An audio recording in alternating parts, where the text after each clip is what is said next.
many of you have mentioned already the recommendation to 202 on social protection floors, which I would like to use as an example in my presentation, which would be about the role of ILO social security standards in realizing the right to social protection and social security more specifically. So thank you to all of you for already mentioning some of the key elements. I would just like to highlight 3 particular aspects where the ILO social security standards really have a role to play to complement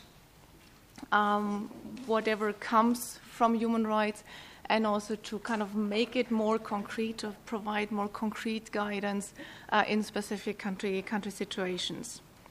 So the first point that I would like to make is the point about the kind of the operational significance, and meaning that to really kind of to strengthen the link between the human right as such and its implementation in a concrete country context. So really to see what exactly does it mean? What does it mean for example, legal frameworks? What does it mean for financing structure? What does it mean for administration and governance? What does it mean for levels of benefits, for adequacy, for coverage? So really having the more concrete guidance on these very specific aspects is really kind of, I think, one of the key contributions of ILO social security standards to the whole human rights debate. And I think that is really one very important point where we can, as kind of the international agreed standards of the ILO, can really help to strengthen also the human rights agenda and work together with it to realize the right to social security. And I think in having said that, but at the same time, I think it's very clear that there's not one single model. So really kind of also having the standards, but at the same time have the flexibility of really allowing for different ways of achieving those outcomes is important.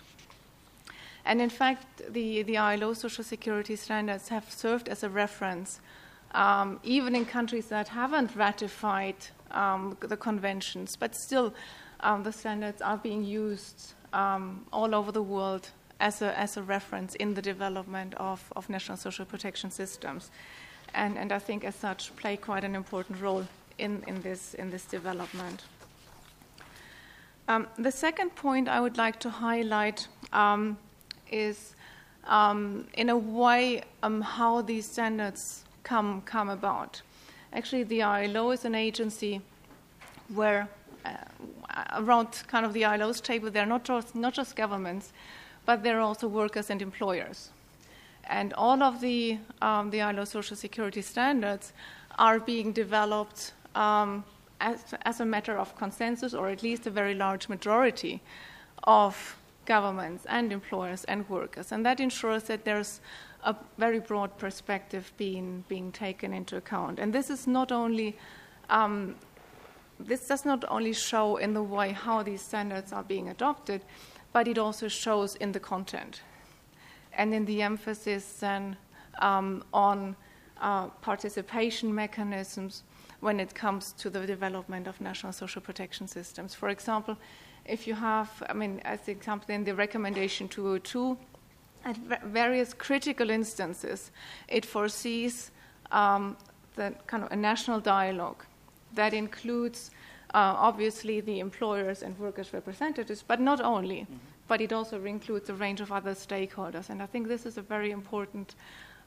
point also to make sure that the policies are developed at country level in a participatory way, where people can bring in their viewpoints and ensure also that the systems are then working for everyone in the country. And my third point is really a very strong emphasis on the building of national social protection systems and strengthening national capacities. So I think the ILO's approach reaches much beyond short-term and temporary safety net interventions, but it's really about building national social protection systems that are sustainable, that are coherent, that are equitable, and where you can actually provide for universal provision and universal coverage for everyone. And I think that's also a very important point that I would like to highlight. And again, it's an outcome-oriented approach. I mean, if you read Recommendation 202, it does not speak about specific social protection benefits. It speaks about basic social security guarantees, and these guarantees can be realized through different means in different countries. And how they're being realized depends on the national context, and it depends also on these kind of national dialogue processes. And I think this is really a key element in building national social protection systems. And actually, what is sometimes I think also a bit misunderstood is the fact that although it's called the Social Protection Floors Recommendation, but it doesn't stop at the level of floors. It does not stop at the minimum, but it provides also guidance for countries on how to develop their social protection system. And this is very much in line also with the human rights principle of progressive realization. And I think that's also an important point to see that those social protection systems, they're not, as you said, they're not only targeting the most vulnerable. They're really providing mechanisms for everyone, because, universality is really about providing protection for everyone, not necessarily through the same means.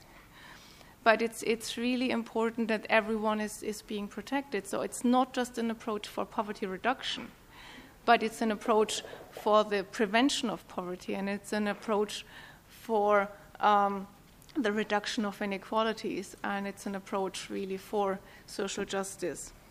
And I think in that spirit, I think we're very happy to have been part of the development of that platform, and we're very happy to continue providing input. And I think we would also invite also all of you to provide inputs, because I think the real benefit of this platform it's not to have it, but to have it lively and make sure that it's being further developed and improved in the future. And for that, we really also count on your inputs. Thank you very much.